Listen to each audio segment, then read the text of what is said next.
Okay, so here we are with the last lecture of the urinary system, talking about how we eliminate urine from the body. So, as the urine is produced, it passes through the many collecting ducts that are found in the renal pyramids and is shunted, and is moved through the renal papilla.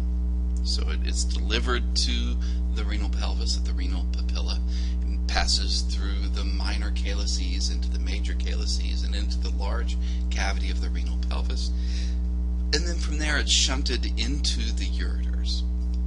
The ureters are tubes of smooth muscle, and they carry the urine from where it's made in the kidney through down to the urinary bladder. And if you look at the ureter in cross-section, which is what this microscopic image here is, we can see three layers. There's the mucous coat, that's the inner epithelial layer, and it's transitional epithelia. So this is capable of stretching significantly, and it is continuous with the lining of the renal tubules through down the renal pelvis and all the way through the ureters to the lining of the urinary bladder. This mucous coat is. Superficial to the mucous coat is the muscular coat, so that's the thickness then of the ureters, and it's composed of smooth muscle, which is found in both circular and longitudinal layers. So we have circular muscle as well as longitudinal muscle making up the muscular coat. And then the outermost layer is connective tissue, and it's referred to as the fibrous coat. So the ureters, three layers: mucous coat, muscular coat in the middle, and the outer coat is the fibrous coat. The ureters are capable of peristaltic contractions, and so urine is forced through the ureters by peristalsis. And where the ureters dump into the urinary bladder, inside the urinary bladder there's a flap-like fold of mucous membrane that will seal up, and it prevents urine from backing up into the ureters from the urinary bladder. So kidney stones can form in the kidney, the ureters, and the urinary bladder, and they're primarily crystals of uric acid with calcium and magnesium salts in them as well. And you can see here a kidney stone, they're referred to as a calculus, or if there's multiple of them, then they are calculi. And they can be really jaggedy. You can see that this would be very painful as it makes its way through the delicate sensitive tissues of the urinary bladder, of the kidney, or of the any of the tubules inside the kidney or the ureter. So then urine it makes its way down the urinary bladder. It enters into the urinary bladder here, almost kind of down toward the base of the urinary bladder. Here's where those flaps of mucous membrane will seal the urinary bladder against backflow up into the ureter. So we see four layers in the structure of the urinary bladder. There's the mucous coat, which is the same kind of transitional epithelium that we see in the ureters. The submucous coat is connective tissue with lots of elastic fibers, making the urinary bladder fairly stretchy. The muscular coat, again, is smooth muscle that has the bundles of smooth muscle cells that run in all directions. The smooth muscle of the urinary bladder is also called the detrusor muscle. And at the distal end of the urinary bladder is circular muscle that forms the internal urethral sphincter. So the internal urethral sphincter is smooth muscle, and so think for a second, is it under voluntary or involuntary control? I'll give you a chance to think about that. Hopefully you said involuntary control. It responds to being stretched. The more it's stretched, the more likely it is to relax.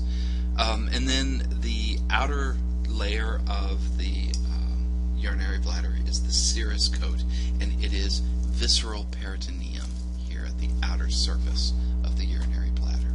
So when full, the detrusor muscle can provide a powerful involuntary contraction, so it responds to being stretched.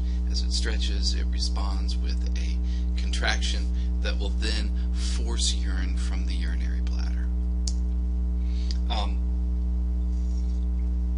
We evacuate urine through the urethra. It's a muscular tube that leads from the urinary bladder to the exterior of the body. It's relatively short in women, about an inch. That'd be about 2.5 centimeters, because it just has to go from the urinary bladder through the body wall. In men, it's longer, 7 to 8 inches, and it passes through the floor of the pelvic cavity. And as it passes through the floor of the pelvic cavity, there is a circular band of skeletal muscle that provides the external urethral sphincter. So internal urethral sphincter, external urethral sphincter, same within men, internal, and here at the body wall, external urethral sphincter. And this gives us, it's the external urethral sphincter that gives us voluntary control over urination. So in women, the urethral orifice is located between the clitoris at the most anterior end of the vaginal opening and the opening of the vagina. So it's there in between the clitoris and the vagina. In males, because it's long enough, we have 3 sections that we describe it as. The prostatic urethra is the portion of the urethra that passes through the prostate. The membranous urethra is right there where the urethra passes through the body wall, and then the penile urethra is the length of the urethra where it passes through the corpus spongiosum. There are several layers of erectile tissue in the penis. The corpus spongiosum surrounds the penile urethra, the portion of the urethra that goes through the penis. So micturition then is the process of eliminating urine from the body. As the urinary bladder fills and stretches, then eventually there will be a smooth muscle contraction. It's reflexive, it's involuntary, that will increase pressure on the contents of the urinary bladder. Then that and we can consciously inhibit part of this reflex, so we can sort of relax our urine slightly consciously. We can get a little inhibition of that contraction. But when as the bladder fills, though, eventually we will override any conscious control that we may have over that smooth muscle, and the smooth muscle will relax there at the internal urethral sphincter. So we see smooth muscle relaxation at the internal urethral sphincter, and that is all.